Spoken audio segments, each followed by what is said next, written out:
In this lesson, using the example of a very famous mathematical sequence named Fibonacci sequence, we will explain why writing a recursive program may sometimes be very intuitive and simple, but it may not be the best thing to do.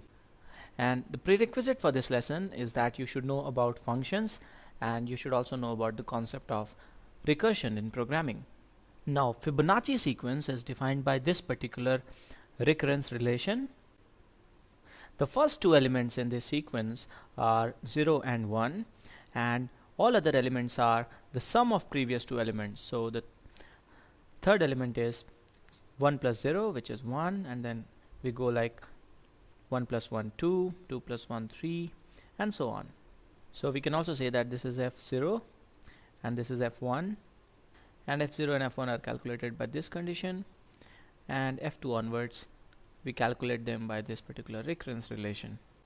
Now, Albert and Pinto are two students of my code school, and they have both written programs to find out nth element in the sequence, and they have both written two different solutions, and let us see what these two different solutions are.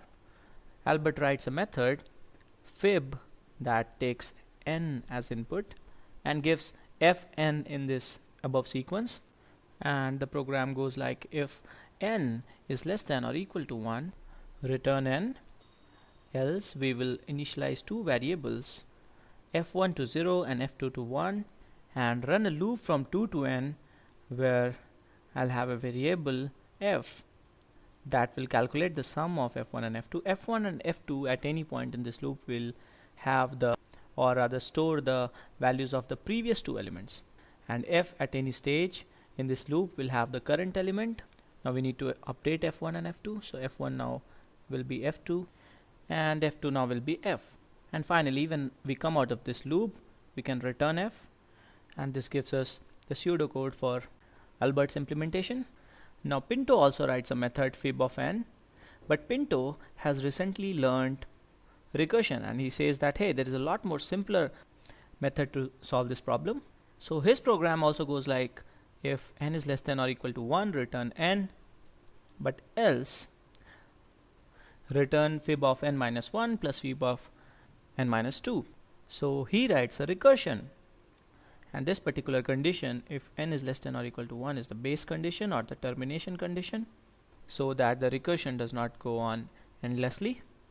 Now let us quickly try to write these programs in an actual compiler and see what happens. So I will write a C++ program, and this is the Visual Studio compiler open in front of you.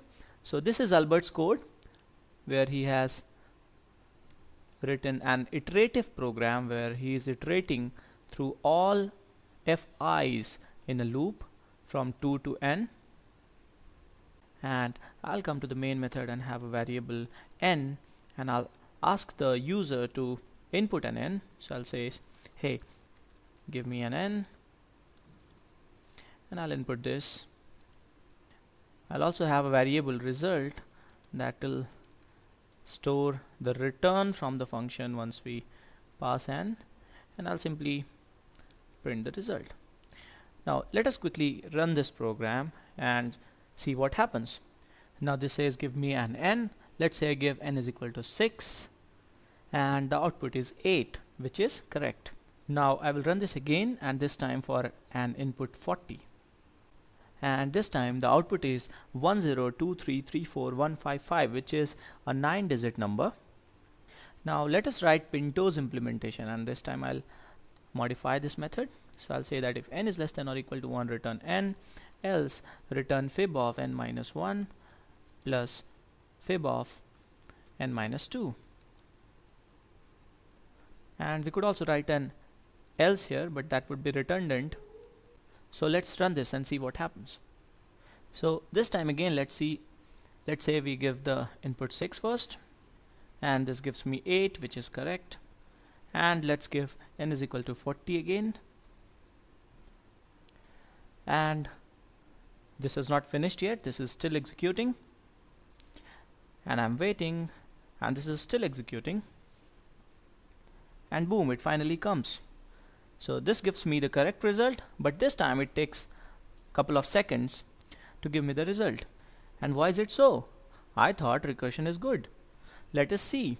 Now Albert has written an iterative program and Pinto has written a recursive program. So what happens with Albert is that to calculate fn, he already has f0 and f1. So to calculate fn, he goes on to calculate f2 from f0 and f1, and then he goes on to calculate f3 from f2 and f1, and he goes on till f of n.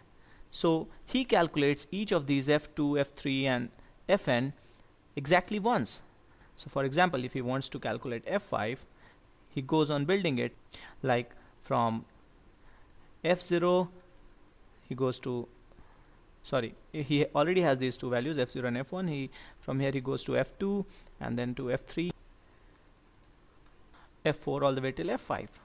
Now if Pinto has to calculate f5, he makes a recursive call to f4 and f3. So I'll go in order in which the functions are called in an actual program, and I'm using f4, f5, all these names as shortcut for fib of 5 and fib of 4. So now f4 recursively calls f3, f3 recursively calls f2, and f2 recursively calls f1. f2 also calls f0. Now f0 and f1 do not make any further recursive call. They simply return 1 and 0 respectively. So this also makes a call to f1, and we keep on drawing this structure. Now f5 also calls f3. Now this particular structure that we have drawn here is called a recursion tree. Now we can see here that the value f2 is actually being calculated thrice, and similarly f3 is being calculated twice, which is an unnecessary overhead or unnecessary redundancy. So in the left or the iterative program, while we are calculating each state or each value of fi exactly once, in the recursive implementation we are calculating it multiple times. For example, if n is equal to 5, we are calculating f2 thrice. When n is equal to 6, we are calculating f2 5 times. When n is equal to 8, we calculate f3 13 times. And if n is equal to 40 that we had used in our example, this number is 63245986, which is crazy. And similarly, like f2, f3, f4 and fi for any general I is being calculated a number of times. So the running time of this program is growing exponentially as the input increases. And you can also write a simple program to find out how many times f2 is being calculated or any other fi is being calculated. So as we can see from this example, recursion can sometimes be very simple and intuitive to write, but it could be expensive in terms of time and space that it takes. In another lesson, we will see how to analyze the time complexity of a recursive program. In yet another lesson, we will also see that how to avoid this overhead of calculating the same state again and again by using a technique called recursion with memoization. So thanks for watching.